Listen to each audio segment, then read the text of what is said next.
Warm, golden light from the crystal chandeliers danced on the surface of Riedel wine glasses. The rich aroma of truffle brown butter and wagyu beef floated in the air, mingling with the scent of Chanel perfume from the diners. Soft jazz music played beneath the refined murmur of laughter and the delicate clinking of glasses. Sunday lunch at the Gilded Spoon, a luxury restaurant in the heart of Manhattan, went on as usual flawless. Amid that polished world, Ilara weaved between tables. Her fitted white uniform couldn't hide the sweat seeping through the fabric. Her hair was tied up in a neat bun, though a few strands clung to her forehead. A small red cut lingered unhealed on her slightly cracked fingernail. She leaned down to place another glass of mint lemonade at table 12. Just then, a silver fork slipped from her tray and hit the marble floor. Clink. The sound rang out like a gunshot. Every head turned. Marcus Thorne, the floor manager that day, appeared as if summoned by the sound. Perfect grey suit smile pre-printed on his face like a sticker. He didn't yell. He didn't have to. Ilara, Marcus said softly, but loud enough for the entire room to hear, our guests pay for perfection. Perhaps perfection isn't meant for you. He bent down and picked up the fork with 2 fingers as if handling something filthy. Then he turned to the guest. I deeply apologize for the inconvenience. We'll find someone more capable to serve your table. A quiet chuckle came from the table nearby. Ilara froze, her face burning. She bowed her head, lips pressed tightly together, eyes beginning to mist. But not a single tear fell. She just turned and quietly walked back into the kitchen. In a dim corner of the restaurant, where the lights didn't reach, an older man sat alone. Worn sweater, reading glasses sliding down his nose, a sketchbook in front of him. People thought he was a lonely old artist, but he wasn't drawing. He was watching closely. His thumb ran repeatedly along the sharp edge of a dinner knife, a small steady motion like he was trying to suppress something rising inside. His breath caught for a beat. He was no longer Arthur. Only the eyes of Julian Vance remained the founder of the Gilded Spoon, and in that gaze was a silent rage, not loud, but sharp as steel. He had just witnessed the exact moment his empire lost its soul, and he knew it was time to take it back. 2 weeks earlier, Julian Vance sat silently in his glass-walled office on the 58th floor, staring down at the sprawl of New York City beneath him. The financial report on his desk didn't lie, but it still sent a chill down his spine. The Manhattan branch, the original Gilded Spoon, had just recorded its highest quarterly revenue ever. Sales were up 35%. Over time, labor costs have gone down by 20%. From a business standpoint, it was a triumph, but Julian had once been a chef. He knew numbers like that could only come from one of 2 things: an extraordinary team or an expertly masked form of exploitation. Anonymous emails from employees had begun to surface. Toxic environment. Tips withheld. Marcus Thorne. Julian braced his hands against the desk, eyes landing on an old framed photo, him as a young chef, standing in front of the stove, shirt drenched in sweat, his tired smile full of pride. He remembered that night washing dishes until 2 a.m., hands blistered from hot water, yet staying behind to wipe down every counter because it was his restaurant. When he opened the first Gilded Spoon, he had painted a phrase on the kitchen wall: "Respect is the main ingredient." That line had since been painted over. Marcus is just firm. He's optimizing labor costs, the vice president had said. Julian didn't respond, but in his mind, a decision was already forming. He stood up and removed his Armani blazer, took off his Rolex, set aside his sleek black wallet. Then he opened a drawer and pulled out an old sweater, a baseball cap, and a pair of cheap glasses. Each item stripped away a layer of power. He looked in the mirror. Julian Vance, the multi-million-dollar CEO, was gone. In his place stood Arthur, an aging widower, a quiet man who drew more than he spoke. A lonely old artist searching for lost inspiration by quietly sitting in the place that once held the soul of his empire. Julian returned to the Gilded Spoon like a ghost. He sat in the shadows. He watched. He remembered. He did not interfere. This wasn't a role play. It was an investigation, a pilgrimage, and he had no intention of leaving empty-handed. The first week, Arthur was just a quiet old man. He arrived promptly at 11 a.m. every day, ordered an espresso and a croissant, sat at the corner of table 17, where the sunlight never reached, and opened his sketchbook only to never draw a thing. He watched. Elara was always assigned the hardest tables families with screaming children, noisy tourist groups, and exceptionally difficult guests. She handled everything with an almost superhuman patience, even as exhaustion clung to every move. And Blake. He only served the big tables, corporate clients, politicians, where the tips were generous and the work was light. Arthur noticed Blake never touched the POS system after running a card. He always handed the bill to Marcus. Meanwhile, Elara had to process everything herself, yet near the end of each shift, her system would crash, forcing her to hand everything over to Marcus to handle later. One afternoon, as the lunch rush began to die down, Arthur stepped outside and happened to overhear Elara's voice in the staff corridor. She was on the phone, speaking in a near whisper.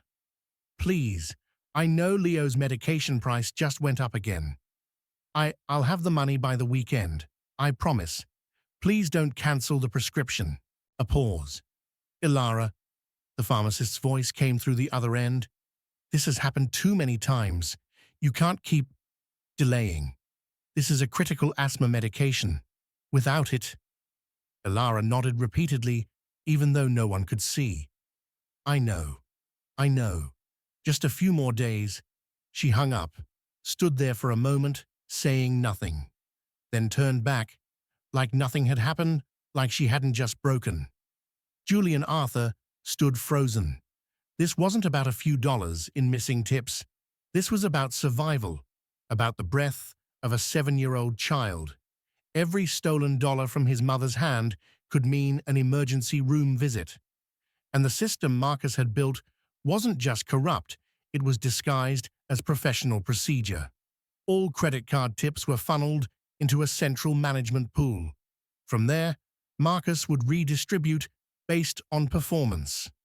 Blake always topped the charts, and Elara, there was always a reason for her to earn less short shifts, tough customers lacking polish. At the same time, Julian began to notice other eyes. Maria in the kitchen saved Elara a leftover slice of flan, the dishwasher boy who left her a cold glass of water at the end of every shift. No one said anything, but the silent gestures spoke volumes. This was a battlefield. And Elara, though she never voiced a single complaint, was on the front lines. Julian clenched his fists. This war was invisible, but now he had seen the enemy. That day, Arthur left a folded 100 bill on the table, tucked beneath a half-eaten pastry plate. At the end of her shift, Elara quietly picked it up, but as she turned back inside, she froze. Marcus was already there, smiling. "Quite impressive," he said, taking the bill and spinning it between his fingers like a magician. "Clearly the customer likes you. But remember, all gratuities must go through the shared pool. That's policy." He left half behind, slipping the other half into the inner pocket of his vest, then walked away. Elara didn't protest, but when she passed by Arthur a few minutes later, her hand trembled slightly. Her gaze dropped, then flickered up at him, as if silently asking, "Did you see that?" The next morning, Elara approached his table at the start of her shift.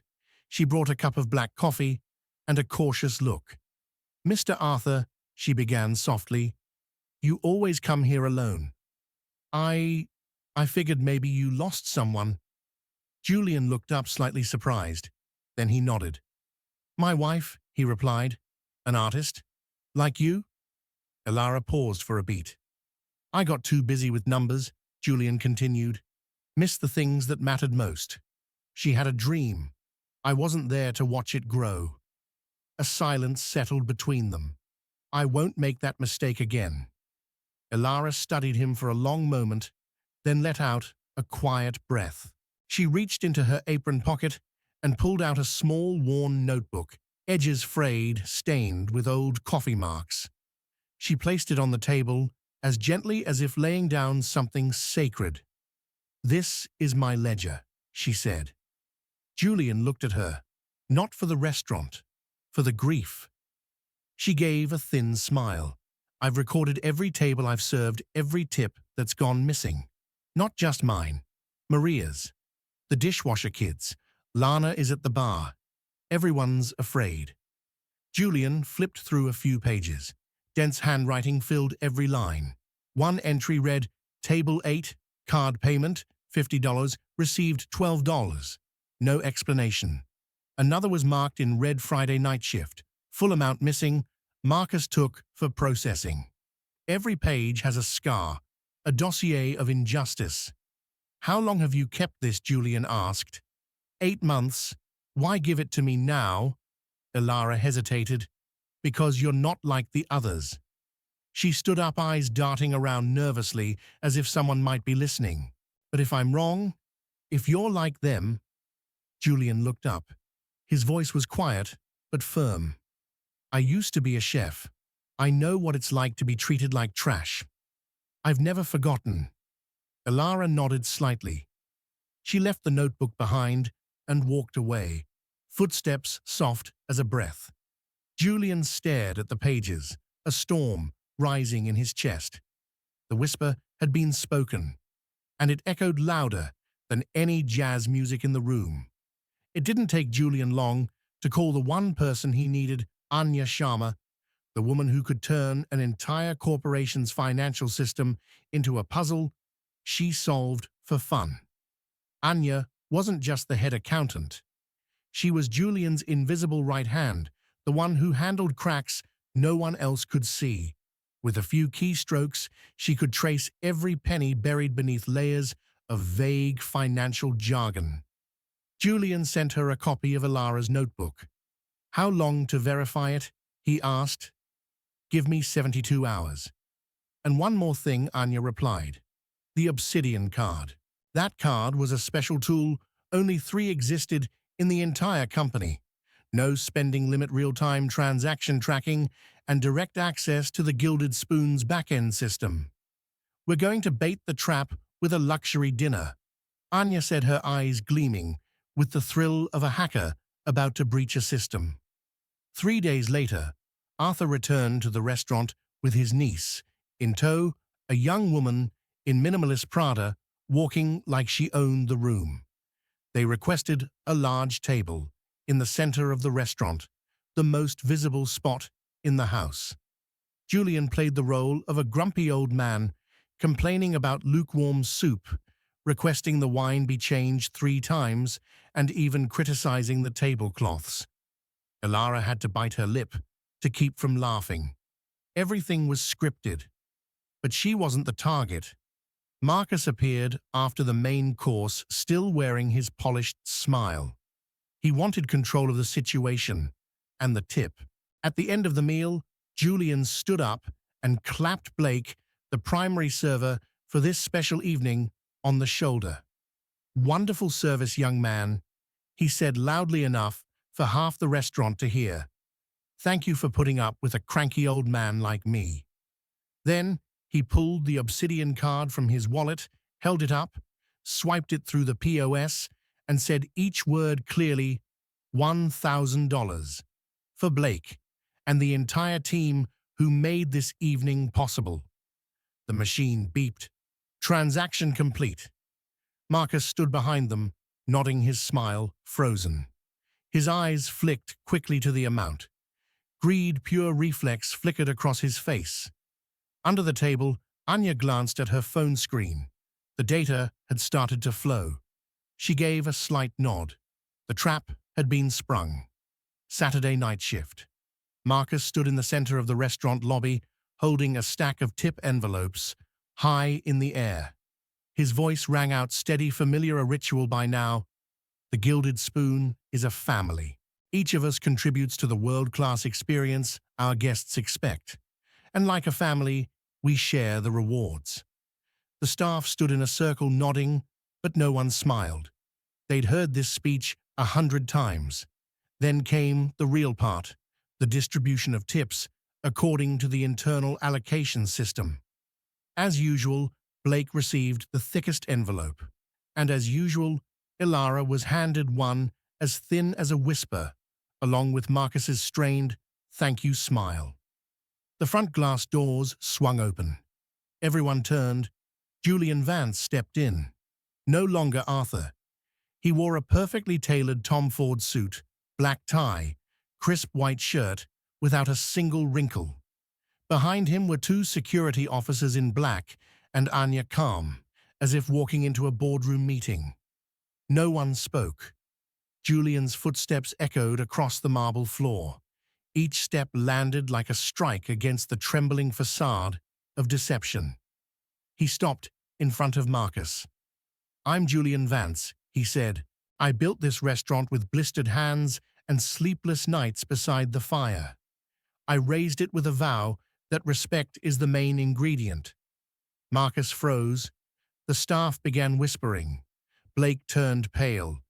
Julian raised his phone. The screen displayed a real-time transaction ledger. Anya mirrored it to the large screen behind the bar.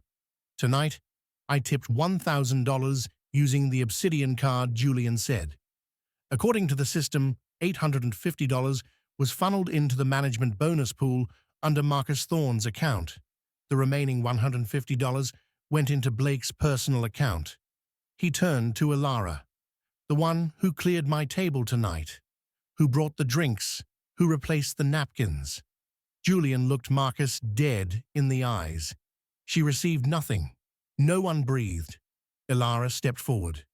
She placed her old notebook on the bar counter, a soft sound, but it echoed like thunder. "And here," she said, "is 6742 he took from me over the past 8 months." The entire restaurant went silent. Maria stepped out of the kitchen. Lana came from behind the bar. The dishwasher boy pulled off his gloves, hands still wet. One by one, they shared their stories. Each story is another puzzle piece clicking into place.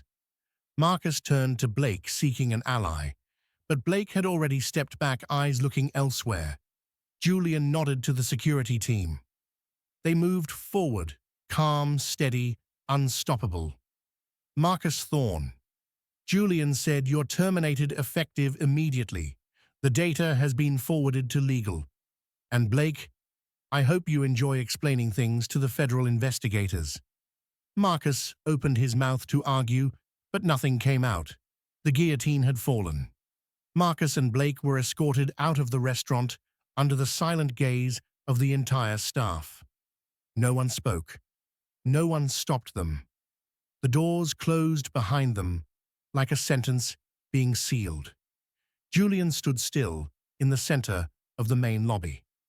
The room hadn't yet recovered from the shock. He took a deep breath, then looked at each person, no longer the cold CEO, but a man who had seen with his own eyes the pain his absence had allowed to grow. "First, I want to say I'm sorry," he said, his voice lower, heavier. "I was away from this place for too long, long enough for someone like Marcus to hollow out its soul." He looked down at the floor, then back up. "I can't undo what happened, but I can make it right." Julian pulled a thick envelope from his jacket and placed it directly into Ilara's hands.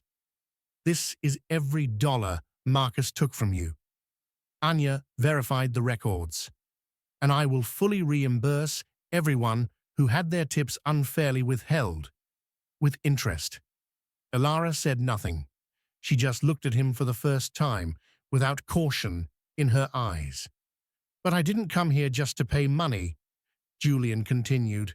"I came to listen, to understand, and to fix the system. I allowed it to go unchecked." He turned to address the entire staff. "Starting today, all credit card tips will be distributed directly and transparently. No more management pools. No more reallocation."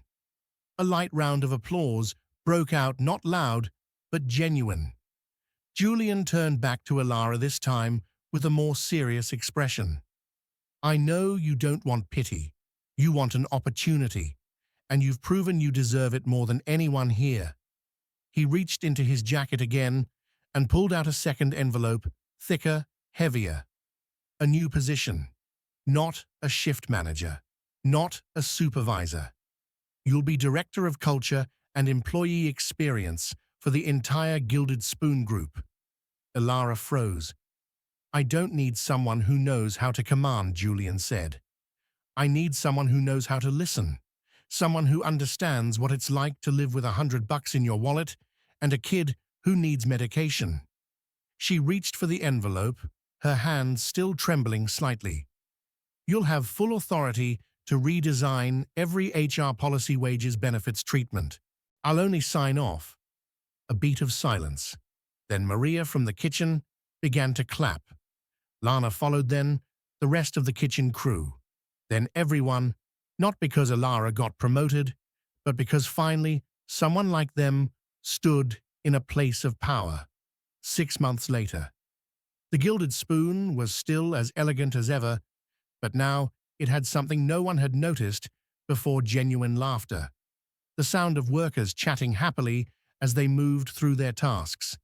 Children's giggles echoing from the small room at the end of the hallway, the staff childcare room, the first initiative Elara approved in her new role. Elara entered through the side door, wearing a deep blue blazer, hair neatly tied up, no longer carrying the weary shadows under her eyes. She smiled as she passed Maria, who was teaching a group of interns how to run an efficient shift. "Never leave the closing server to fold the tablecloths alone," Maria said firmly. "I learned that from Elara." Elara nodded a greeting, then continued toward the conference room. In her hand was the rollout plan for a comprehensive healthcare package for every employee in the system, from the dishwasher in Texas to the receptionist in Chicago. No one left behind. She opened the door to the newly built break room and saw Leo, her 7-year-old son, sitting at a small table coloring. Beside him sat a brand new inhaler, the best available. He breathed calmly, his cheeks rosy. "What are you drawing?" Elara asked. Leo looked up with a big grin. "A restaurant. But it has a slide." Elara laughed. "Maybe Mommy will consider it." Cut to the main kitchen. Julian, wearing a white apron, stood beside a young chef, showing her how to make the perfect demi-glace. His hands were still deft, each movement precise, just like in his old cooking days. "Slow down," he said gently. "You can't rush the sauce. It needs time, just like trust." He looked up. Across the restaurant, Elara glanced his way. Their eyes met. No words exchanged, just a small nod. Simple, but enough. They had walked through hell together, and now they were rebuilding heaven. Behind Julian, the kitchen wall had been repainted, the old coats scraped away, revealing the original words he once painted years ago: "Respect is the main ingredient." The story ends, but the message echoes on. In a world that worships profit, they proved that the greatest asset of any business isn't found in the bank, but in the dignity of the people who build it. In a world where numbers often outweigh people, the story of Elara and Julian reminds us no system is untouchable, and no one is too small to spark change. Elara wasn't a superhero. She was a mother, a server, a human being who chose to hold on to her dignity even when everything else was being taken away. And Julian, he proved that true power doesn't come from standing at the top, but from having the courage to bend down, listen, and make it right. If you're in a place where your voice feels ignored, if you're fighting every day just to survive, then this story is for you. Never underestimate the power of a whisper spoken at the right moment, a kind act delivered in the right place, or a truth revealed at the right time. Thank you for watching Toch's story. If this story moved, you share it. You never know, you might be the reason someone finds the courage to rise again.